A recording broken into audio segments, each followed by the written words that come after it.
So, welcome back again. Now, it is my pleasure to introduce to you the next high-level guest that we have here at the European Defence Summit, Commissioner Breton. I think a man that needs no further introduction to this audience, a true friend of the defence industry, and I know that you worked extremely hard to give a very quick and solid response to the invasion of Russia towards Ukraine. You came up with emergency initiatives, you came up with ASAP, you came up with EDIRPA, and you did it on record time. A tremendous achievement that has been done. And now you are the mastermind behind the next step in this with the EDIS and the EDIP. Of course, these are more long-term instruments that will put in place a more sustainable framework and that will bridge to the next MFF, and we will have to see about the finances. But I think it's nobody that can doubt how much you are devoted to help push for the growth of the defense industry. It's a pleasure to have you here. I know how much stress you have, so that you took the time is great for us. Thank you very much. I leave the floor to you. So in other words, I'm a little bit your defense commissioner, right? You have my vote. Okay, let's say, okay, you could applaud him, yes. Applaud him, thank you. That was a coup. There went one of my questions. But after that big build-up on your ego, then you get me. I'm scared. We are used to work together. Last time we had a panel together, we made a lot of news, so I'm going to try to do it again. My colleagues are watching. Commissioner, admittedly, yes, you have done all of those things. But when you said how much money it would actually take for European industry to be competitive with the US, how much did you say? But we said it together. I'm not good with numbers. You said 100 billion. I said that, of course, with my team. At that time, it was back in January, and we were working. Believe me, I was pushing hard since months and months to have this EDIP and EDIS strategy. Yeah. And I'm glad that now it's on, and we will come back in a few minutes on this. But we worked with my team, trying to know after interacting with all of you. And by the way, I would like to thank you and to salute, to commend for everything you do for us in Europe. That's extremely important. It will become even more important. And yes, after interacting so much with each of you, I know also how difficult it is to have access to finance. And believe me, I'm working hard on it, including with the EIB. We may discuss it later on. But we came to these figures of 100 billion euros that we may need to increase our overall capacity in defense in all aspects, because the issue, your issue, our issue is now availability. And in order to have the availability, which is mandatory for us regarding the situation we are coping with, we know that we need to do all efforts to increase drastically this capacity. That's probably for something like 50 billion. And we evaluated another 50 billion in order to work together in the contested areas. That we worked again with my colleague and friend, Josep Borrell, 4 contested spaces that we need to protect collectively: space, cyber, maritime, and air defense. And for this, collectively, yes, we believe we need another envelope of 50 billion. So this is why I was pushing. I was not the only one, by the way. Huh? You have seen many head of states pushing for these figures. Of course, Kaja Kallas was very vocal. Emmanuel Macron was very vocal. I know that also in Poland, we had a lot of very, very support for this. In the Baltics, I was in Finland yesterday. I know that there is also a strong push. So, by the way, for most of the countries, we understand extremely well what is at stake, and you follow me. So then, of course, we have been happy that finally we presented this dual strategy, EDIS and EDIP, which is something really a quantum leap versus what we have done in the past in defense. You notice, like me, that it's only 1.5 billion in it. Yes. That was my line. It's only 1.5 billion. And believe me, I'm the one who had to find it, because Fabrice, I think it was for a few weeks 0. So finally it's 1.5. Is it enough? No. Do we need more? Yes. But the good news is, like always, and this is something I learned since I'm the commissioner. of few things, little things in the college. That in order to be able to, let's say, put in motion all our stakeholders, not you because you're perfectly aware, but when I'm speaking of stakeholders, I'm speaking, of course, of member states, on the parliament. You need first to have a vision, and then to make sure that this vision is shared.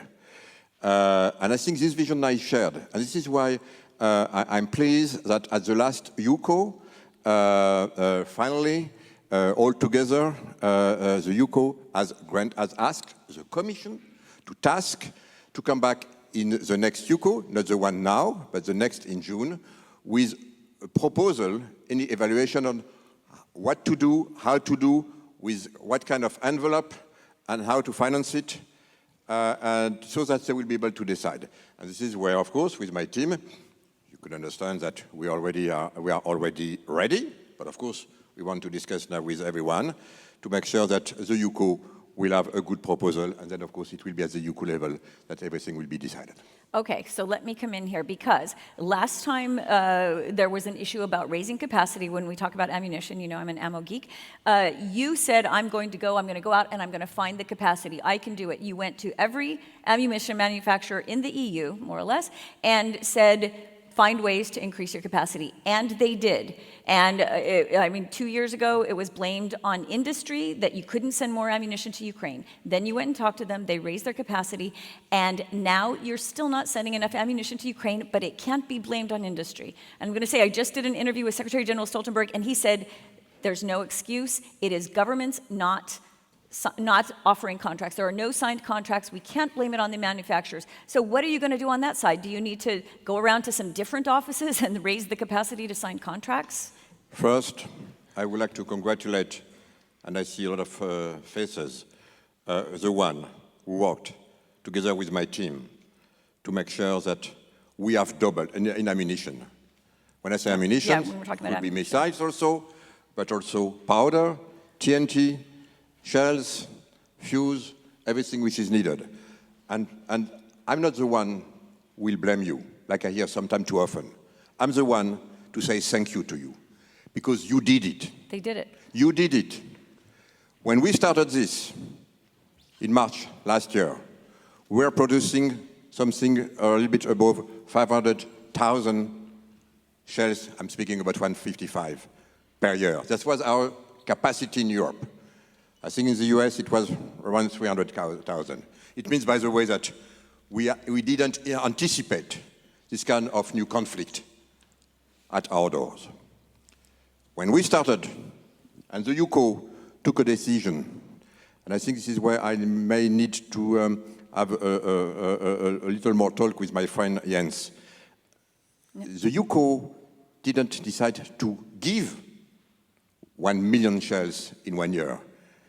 You need to read carefully what is written. Provide Ukraine. Europe will provide Ukraine of 1 additional million shells. Is it enough? Probably not, but it was a commitment. And yes, in less than 10 months, we have been able collectively to double the capacity of production. At the end of January, it was moved from 500K to 1 million. So congratulations for that. But this room probably knows that, Commissioner. But then, but just first, I'm the commissioner. We only have 12 minutes. I'm the commissioner in charge of, yes, but that's very important, because we are talking of defense industry here. And the capacity that you have been able to put yourself in motion in the so-called, quote-unquote, economy of war to achieve this goal. But there's more. Thanks to ASAP, and you mentioned it, that ASAP was, of course, also a new instrument that we pushed in order to be able to finance upfront some industries to help them to increase the capacity. We had a call for tender. 82 of you answers, 82 sites. We selected 31. And thanks to ASAP now, it's done. Thanks to ASAP, we will double it again within the next 10 to 12 months. In other words, we moved from 500 to 2 million probably by mid-25. Is it enough? No. Will we continue? Yes. And now is the second part of your question. How to make sure that everything that we produce in Europe is going maximum to Ukraine, because this is what they need now. And this is where we have three pillars, three ways of providing to Ukraine what is needed. The first one is through EPF. And we know that through EPF, yes, we probably gave, more quote unquote, something like 500 and 550, I think, all right? Correct me? At the end of March. 550, yes. I'm talking to the specialist. 550. That's for the first track. Second track is bilateral. Bilateral donation, some are official, some are unofficial. When I say unofficial, not public. But we have a pretty good idea of what has been done, especially by countries close to the conflict. We don't want to speak. Third is that Ukraine is buying ammunition everywhere in the world when it's available, including in Europe. And Ukraine bought more than last year, 350,000 on our industrial site. So we have been able to provide, yes, 1 million, as promised, of shells over the past year. Is it enough? No. What should we do then? Make sure that everything we are producing now, because now we are producing probably more than 100K per month, making sure that everything that we are producing is going in priority to Ukraine. That's our goal, and you're absolutely right. This is where we need to discipline, and you need probably, sorry to say that, to understand that it is a vital, existential priority for Europe. I know that you may have maybe some other contract, so maybe you can negotiate a little bit, some delays, if it's possible, with your other customers, because what is absolutely necessary, we did the work to increase the industrial capacity. Now it's in your hand and in the hand of the member states to make sure that everything which is produced in Europe is going now to Ukraine. Final point, you mentioned contract. You're absolutely right. It's important to have the contract. It's important for you. It's important also for Ukraine.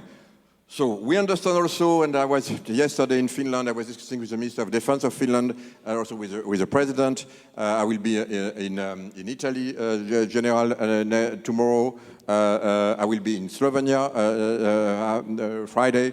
We want to discuss also the way we could help Ukraine, let's say, to harmonize a little bit more their own needs, to make sure that it could be translated into contract for you to give you the visibility that you require. So that's basically where we are. So yes, the ammunition segment of our defense part in Europe is already in this so-called economy of war. Could we do more? Yes. Do we have more capacity? Yes. I visited yesterday a lot of capacity in Finland. I don't want to be too vocal on this, but what I can tell you is that we have the capacity now to increase pretty significantly still regarding what we had, the way to produce more and to produce more for Ukraine. But it is now. Okay, it was kind of the answer to one of my questions. But, I mean, actually, Stoltenberg was on your side. He said it is no longer on industry. It is no longer a problem of industry capacity. So you did answer it in that long answer there. But that's important. No, but that's important what you said, because we are also, let's say, we are also in a war of defense industry now. And everything we are doing, as a commissioner in charge of defense in the Commission, I know that Putin is watching everything Putin and his guys. We are doing, where we go, how you react, how you increase our production. He's watching everything. There is a war on our continent. So we have to be very cautious with the way we communicate, with the figures we give, but also with the signal which translates the reality. Yes, we are increasing drastically our capacity of production, and this will be extremely important also for the future of our security, but also for the future, when it will come, of the discussion, if it will come, between Zelensky and Putin. Because behind Zelensky, there is the European industrial defense capacity, which is at stake and which will play a very important role in these discussions. Okay, the last time we had a panel together, we made so many headlines talking about reliance on the U.S. and what might come after November that I can't resist giving it another try in just the last few minutes. One of the reasons that you said, and you said openly in press conferences, one of the reasons why you need to boost this capacity is so that Europe will not be as dependent on the United States, that Europe will buy European once you can. And what happens in November in the United States, and I have not dealt with this in one of my panels yet today, will have repercussions on Europe. But you have 6 months between now and November, and you just announced the new strategy last month. So, I mean, what can you do in the next 6 months, and will you be in any better position then, because you've got some things on paper, than you were, I don't know, last year, 2 years ago, 4 years ago? I'm coming from business, and I know that one thing which is extremely important in business, demonstrate that you have been able to do it, will give you the energy and the leadership to do what you still have to do. This is why I want all of us to be vocal on what we have been able to do, which is unbelievable in 1 year for the ammunition segment. We have been able to do it, and we will not stop it, believe me. So, of course, now we have other segments, very important. But I know that you have already started to put you in motion.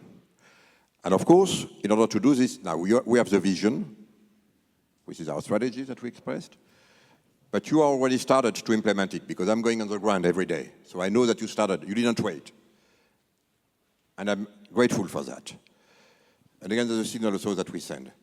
I'm not the one who says that because of an election in the US, everything will stop.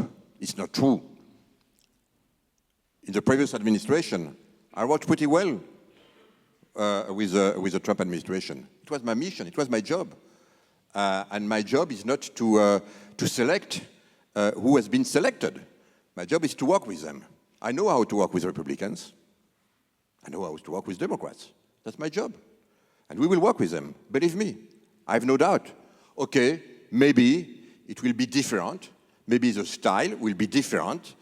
Maybe the pressure that will be put on our shoulders to pay, to spend 2% of GDP, at least for the 23 member states, member of NATO, and hopefully for the other one also, to fulfill our commitment. I know the pressure may be different, stronger, but at the end of the day, again, we don't envisage that because of an election in the US, the relation will stop. I was actually suggesting the opposite. You need to speed up. Absolutely not. But again, we have to be prepared. And there's one thing that we learn, and by the way, it has been always a request for our strongest ally: increase our capacity to produce more and to defend yourself in Europe. It didn't start by Trump, it didn't start with Obama. You all remember that very well. It continued with Trump, it continued with Biden. And of course, for us, yes, we are putting us in motion. So I'm not more or less worried. I'm extremely pragmatical, but I know that at the end, it means that for once, we will have to spend more. And this is why, together with Mario Draghi, we believe, and I believe like him, that it's important to have very large and transversal financial programs to make sure that we can enhance and support the need for the defense industry to increase the capacity where we believe it should be. And if we believe it's probably more appropriate than letting countries to do it a little bit in different orders. And as a commissioner for internal market, you can understand that I don't like it. I prefer, again, to do it while maintaining and respecting the level playing field. And yes, also, together with Mario Draghi, I believe that we need a game changer here. And I believe that what we proposed, and hopefully what will be supported by the UCO in June, will be the game changer that we are expecting for. And you kind of like this stuff. So we made a joke about it, but do you want to be the defense commissioner? But you know, you've done a lot of work. After the experience that I had as a defense commissioner, I could tell you that, yes, it's extremely, I think, important. But I would like to thank you, because now it's not the time to think ahead of the elections. We are a democracy, so let's wait the elections to decide what will happen after the election. N'enjambez pas. We not just need to respect the time of democracy, but as the actual European Defense Industry Commissioner, I would like to thank you for everything we have done together over the past 5 years. And yes, it's true that it was the first time in our history that you had a Defense Industry Commissioner in the Commissions. So I hope that it was helpful for you. Okay, I have a couple minutes. Oh, you can take the applause. I'm quite greedy with this time, but I can take one question from the audience. Is somebody dying to ask a question of... No, I have to ask the front. Okay, Davey? Introduce yourself. Make it really, really short. Really short. My name is Davey. I'm a consultant in the defense industry. Speak in the mic. My name is Davey, and I'm a consultant in the defense industry. I was wondering, when COVID started, we easily found hundreds and hundreds of billions, and I was wondering, how come is it now more complicated for safety and security of Europe to find those hundreds of billions that are needed now? That's a very, very good question. It started back in 1954, where we started to have the community defense. It didn't work. And now, of course, as you know, defense is part of the member states. And we need to demonstrate to member states that we can continue, of course, which is mandatory, to keep this legitimacy to the member states, but at the same time, to use the benefit of working together. And it's true that because of our history, it's maybe a little bit more complex, but you're absolutely right. We demonstrated for health that it was possible, so I have no doubt that we will be able to demonstrate that it is possible. We need again, because for COVID, what helped us, and being in charge of the vaccine at that time, you remember, helped me, was because we had an existential threat, and we had to react quickly. So I think that what is very important is that everyone understands that in terms of defense, yes, there is an existential threat at our doors, and that we need to react collectively. But I am convinced, after everything we have done together already, and all the daily visit I'm doing, one member state after the other one, that this is becoming a reality. So I'm quite optimistic with it. Thank you. So you're saying that threat perception is changing throughout Definitely, the EU?